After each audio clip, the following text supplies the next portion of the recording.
안녕하세요. 김시안 원장입니다. 오늘은 하수오 효소 담는 과정들을 갖다가 살펴볼까 하는데요.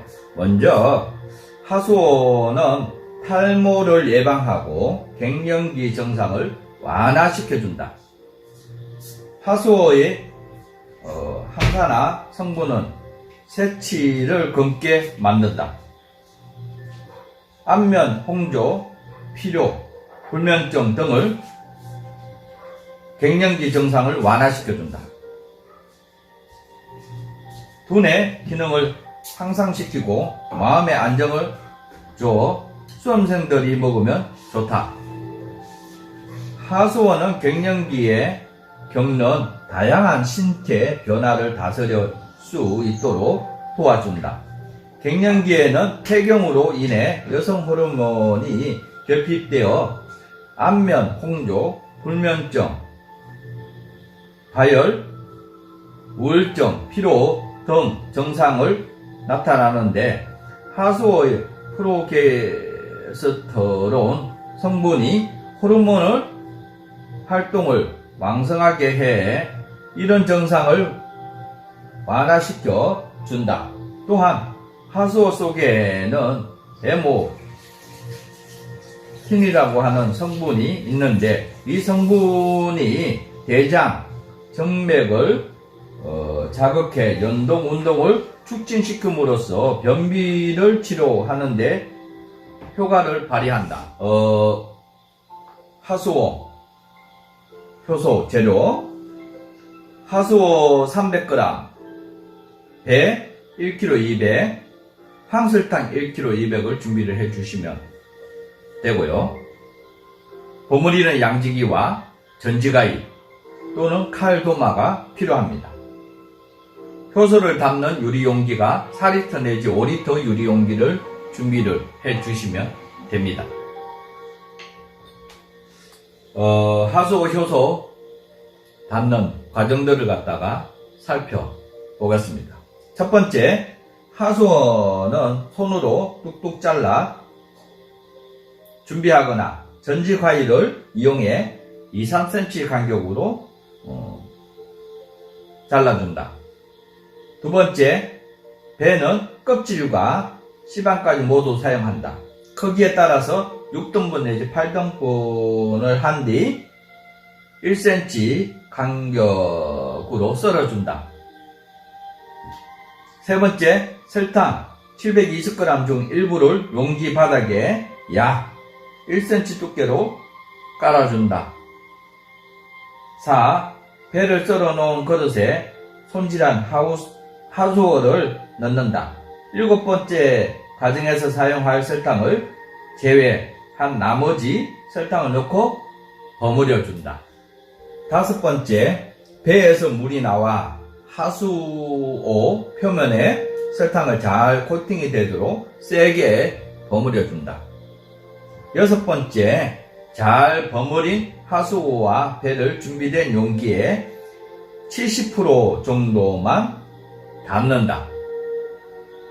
7번째, 4번째 과정에서 남겨둔 설탕을 하수오와 배가 안 보일 정도로 덮어주고 밀봉한다. 직사광선, 통풍이 잘 되는 곳에 두고 발효에 들어가면 되는데 특히 이제 습기가 없는 곳을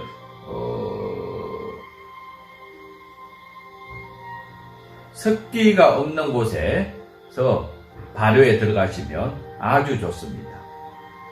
효소를 만드는 데 있어서 가장 중요한 것 중에 하나가 습기를 차단해 주셔야 되는데 습기가 없는 곳으로 환경을 잡아서 발효에 들어가시는 것이 매우 중요하다고 보면 될 것 같습니다. 8번째, 발효가 시작되면 위에 덮었던 설탕들이 점차 사라지고 이 설탕이 30%쯤 남아있을 때 40%의 설탕을 2회 내지 3회 분량으로 나누어 2-3회 걸쳐 덮어준다. 온도가 낮은 곳에 습기가 없는 곳에서 통풍이 잘 되는 곳에서 발효에 들어가시면 되는데 매일 일지를 쓰시는 것이 아주 중요하다고 보면 될 것 같습니다.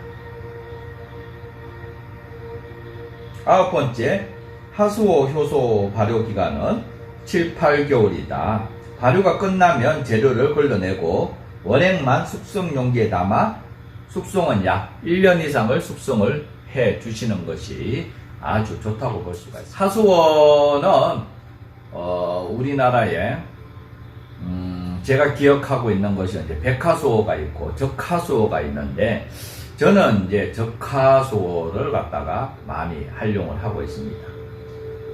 적하수호 같은 경우에는 고구마 모양으로 형성되어 있다고 생각을 하시면 이해하기가 좋을 것 같습니다. 그래서 특히 하수호 같은 경우는 항압 효과가 굉장히 뛰어난 재료이고요. 또한 요동민이 이 하수호를 먹고 신선이 됐다라고 하는 설도 있고요.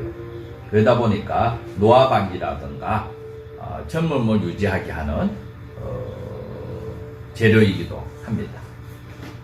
그래서 이 건지 같은 경우에 활용을 하시는 것이 아주 좋은데요. 특히 이제 건지 같은 경우에는 당금주를 담으시면 아주 좋습니다. 또한 이 건지를 갖다가 말려서 꼬들꼬들하게 말려서 분쇄를 하셔가지고 하수오, 효소, 환을 만들어도 아주 좋은데요. 특히 이제 갱년기라든가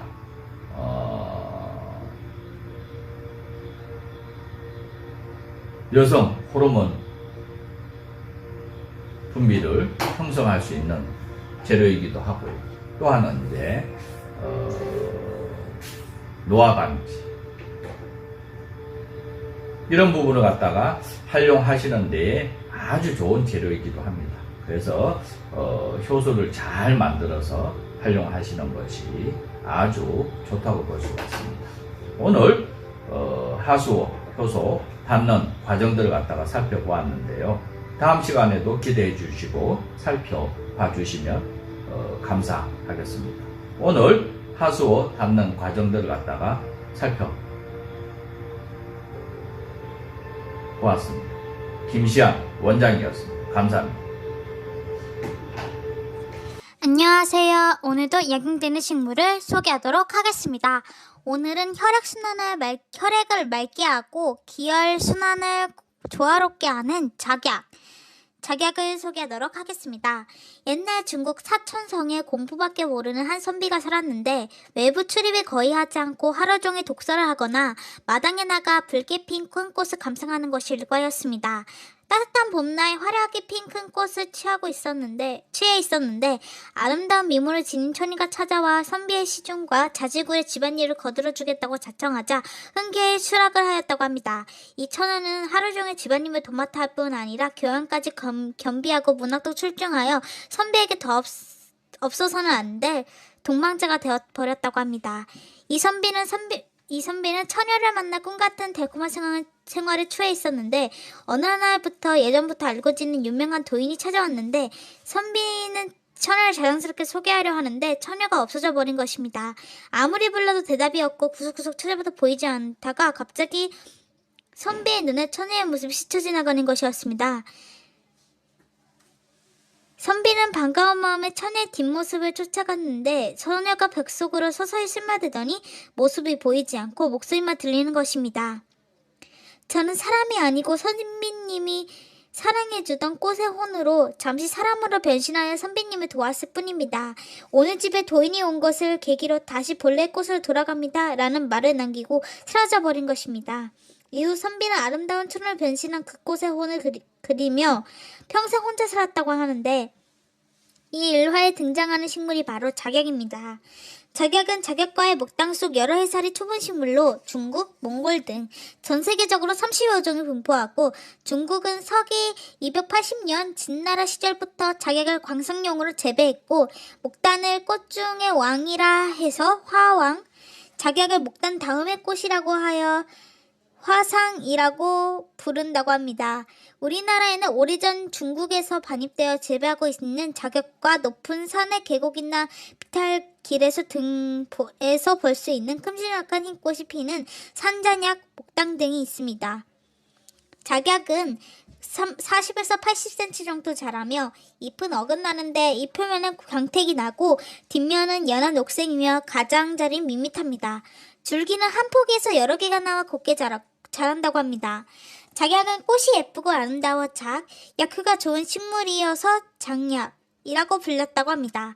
이후 꽃이 한박처럼 크고 탐스러워 작을 한박꽃 작으로 바꾸어 작약이라고 부른다고 합니다. 한방에서는 오래전부터 백작약을 숙지황, 하수오, 상심자와 함께 대표적인 보혈제로 썼고 적장약은 우리의 몸에 열을 내려주는 청열약으로 쓰고 있습니다.